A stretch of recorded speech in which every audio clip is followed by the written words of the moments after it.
Bonsoir à toutes et à tous, bienvenue dans votre magazine Hauts-de-France Business. Comme chaque mardi, on va s'intéresser aux entreprises de la région. Et ce soir, on s'intéresse à un passe-temps préféré des Français, s'occuper de son jardin, avec notamment après la crise sanitaire un retour à la terre qui a été bénéfique pour un grand nombre d'entre nous. Et dans notre région, à Neuville-en-Ferrain, il existe une jardinerie familiale en ligne. Elle s'appelle Willems France. Depuis le mois dernier, cette jardinerie a racheté son principal concurrent néerlandais, Bakker.com. Alors quels sont les effets de ce rachat? On en parle ce soir avec notre invité Ludovic de Wavrin, dirigeant de Willems. Bonsoir, bienvenue. Bonsoir. Et face à vous, pour m'accompagner, notre experte Jeanne Magnien, journaliste du Journal des Entreprises. Bonsoir Jeanne. Bonsoir Vincent, bonsoir Monsieur de Wavrin. Bonsoir. Et on nous retrouvera évidemment à la fin pour toute l'actualité du Journal des Entreprises. Mais tout de suite, quelques chiffres comme chaque semaine.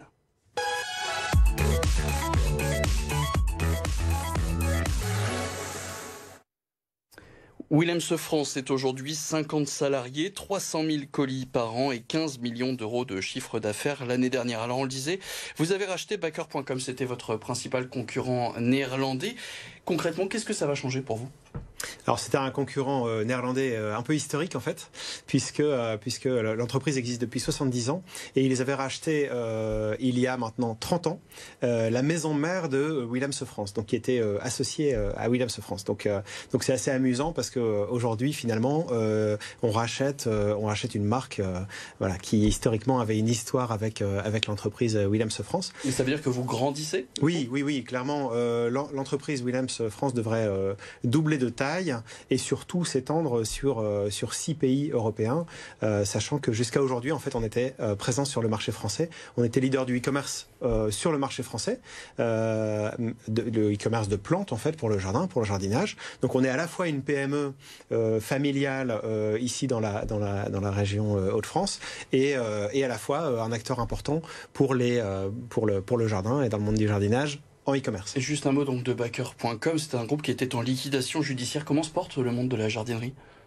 Le monde de la jardinerie se porte bien après 2 années qui ont été très favorables au monde de la jardinerie, 2020-2021, avec les confinements successifs. Les Français se sont largement tournés vers le jardin, vers l'aménagement du jardin, de leur maison.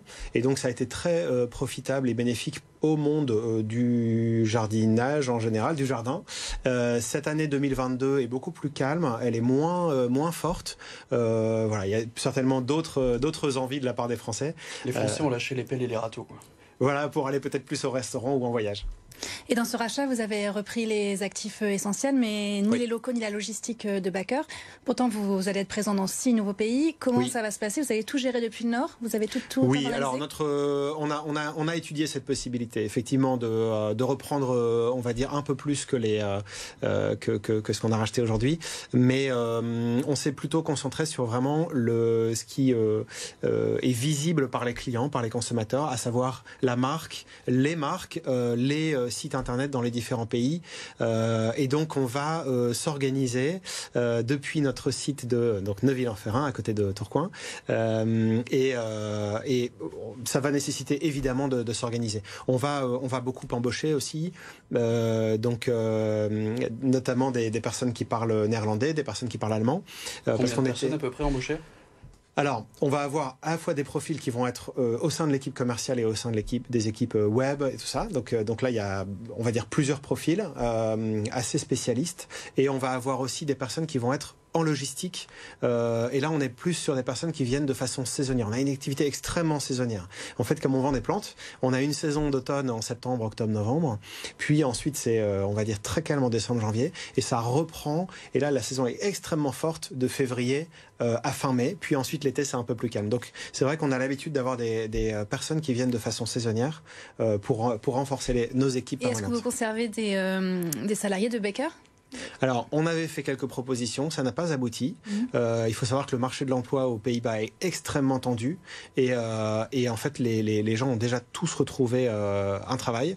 Donc, c'est vrai qu'avec notre regard de Français, c'est pas toujours l'image qu'on a, etc. Mais en tout cas, plutôt non. On va travailler avec quelques personnes anciennes de chez Bakker en freelance. Et vous ne reprenez pas leur logistique? Est-ce que vous me disiez en tête qu'elle a été mal dimensionnée? C'était leur point faible? C'est ça qui a amené l'équilibre de l'entreprise a vacillé? Alors malheureusement, effectivement, il y a plusieurs facteurs. Ils avaient dimensionné leurs coûts un peu avant de dimensionner le chiffre d'affaires. Et donc ils avaient visé un chiffre d'affaires très élevé et malheureusement, ils n'ont pas réussi à atteindre ce niveau de chiffre d'affaires. Donc ils avaient à la fois des coûts fixes très élevés. Par exemple, la logistique en nombre de mètres carrés, c'était 10 fois plus grand que chez nous. Donc c'est pas très logique et de la même façon sur tout leur système informatique, etc.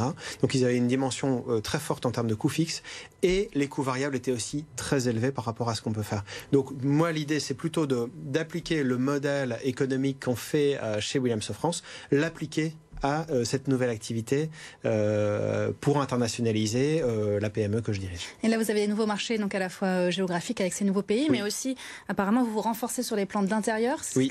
Votre spécialité, c'est plutôt le jardin, le potager. Oui. Comment ça va se passer? Comment ça va s'organiser?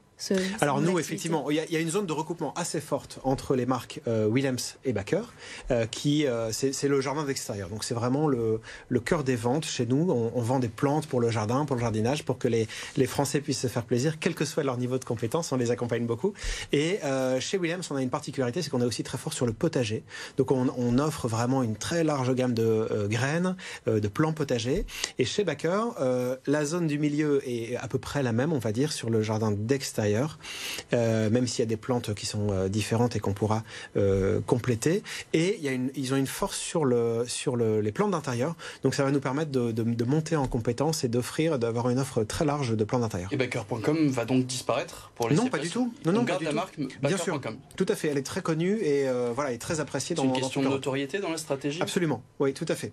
Donc une question de notoriété et une question de positionnement qu'on va pouvoir différencier un petit peu selon le type de clients et de consommateurs. Mais vous gardez du coup un monopole sur le marché? Alors monopole, j'aimerais bien, monopole. Mais non, ce n'est pas un monopole. On a beaucoup de bons concurrents et tant mieux parce que les Français achètent peu en fait en e-commerce. Donc moi j'ai intérêt plutôt à ce qu'il y ait des bons acteurs du e-commerce pour donner envie aux Françaises, aux Français de jardiner en s'approvisionnant par Internet. Ça a un énorme avantage d'acheter par Internet, c'est que la variété, le nombre de plantes qui sont disponibles, le nombre de plantes est vraiment très important par rapport à une jardinerie classique où évidemment les mètres carrés comptent pour présenter une offre. Et là en fait nous on a l'avantage de pouvoir présenter vraiment une très très large gamme de plantes et donc ça offre un choix considérable. Mais c'est votre positionnement depuis 60 ans maintenant, vous êtes VPCiste à la base, mais oui. Pour autant on peut penser que c'est un domaine, voilà, c'est des plantes, c'est fragile, c'est lourd, on aime bien les choisir soi-même et pourtant ça fonctionne sur catalogue, par correspondance, ça fonctionne toujours. Alors aujourd'hui c'est quasiment plus par catalogue, on envoie quelques petits catalogues d'inspiration, mais aujourd'hui effectivement on est presque à 100% par Internet, les différents canaux d'Internet, j'allais dire, pour qu'on puisse nous trouver partout. On essaie de donner un maximum d'informations. Donc on va, effectivement, on ne peut pas toucher la plante. Par contre, il y a plusieurs photos. On montre aussi la photo du produit tel qu'il est livré. On met un soin particulier à l'emballage des plantes, donc on fait très attention à ça. Et en plus, on est capable de donner beaucoup d'informations aux consommateurs sur comment entretenir cette plante. Et ça ressemble beaucoup à l'application Gros, tout ça. Ah voilà, c'est ça. Ça c'est le prolongement. On y arrive directement. Exactement. Vous avez aussi investi dans cette application il y a 2 ans. Là, c'est la même stratégie. C'est là un prolongement de tout ce qu'on met sur le site et maintenant les sites e-commerce, c'est-à-dire beaucoup de conseils d'accompagnement pour aider les gens à réussir leur plantation. Et on a le prolongement par l'application mobile Grow, G-R-O-W-W, qui existe déjà plus vraiment. Quasiment. On sort une nouvelle version qui va arriver d'ici une quinzaine de jours et qui sera téléchargeable sur les stores. On la dépose sur les stores en début de semaine prochaine. Et donc, il y a une semaine de délai. Et donc, dedans, vous pouvez soit prendre en photo, soit choisir vos plantes dans une encyclopédie.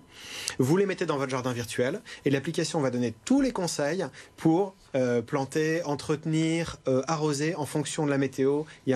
C'est géolocalisé et donc c'est une application très intelligente et qui va vous aider à réussir vos plantations, quel que soit votre niveau. Et on la retrouve donc à la fin du mois. Merci beaucoup Ludovic de Wavrin, dirigeant de Williams, d'avoir été notre invité ce soir. On passe maintenant à l'actualité du Journal des entreprises.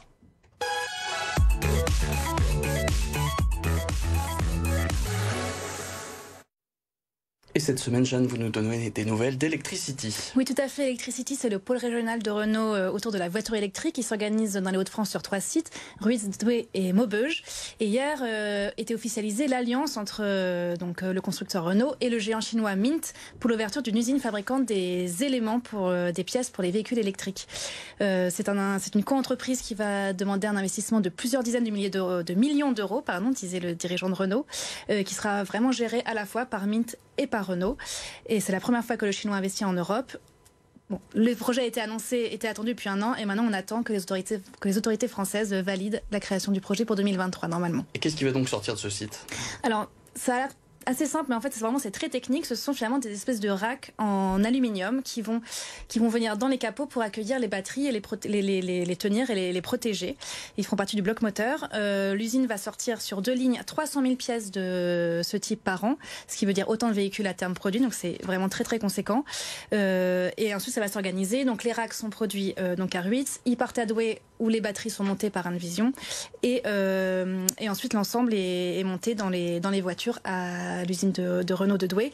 Les modèles concernés sont les R5 électriques, la Mégane qui existe déjà et 2 futurs modèles qui sont amenés à sortir. C'est tout l'écosystème électrique de Renault qui prend forme dans la région et c'est un point de bascule pour le constructeur qui prend vraiment le virage de l'électrique. On va suivre ça avec attention. Merci beaucoup Jeanne, c'est un article de Julie Dumais à retrouver dans le journal des entreprises. Tout à fait. Évidemment sur le site. Merci beaucoup Ludovic de Wavrin. Merci. Jeanne, bonnes vacances. Merci à vous aussi. Au plaisir. On se retrouve donc très rapidement et reste avec nous. L'information continue sur BFM Grand Lille et BFM Grand Littoral.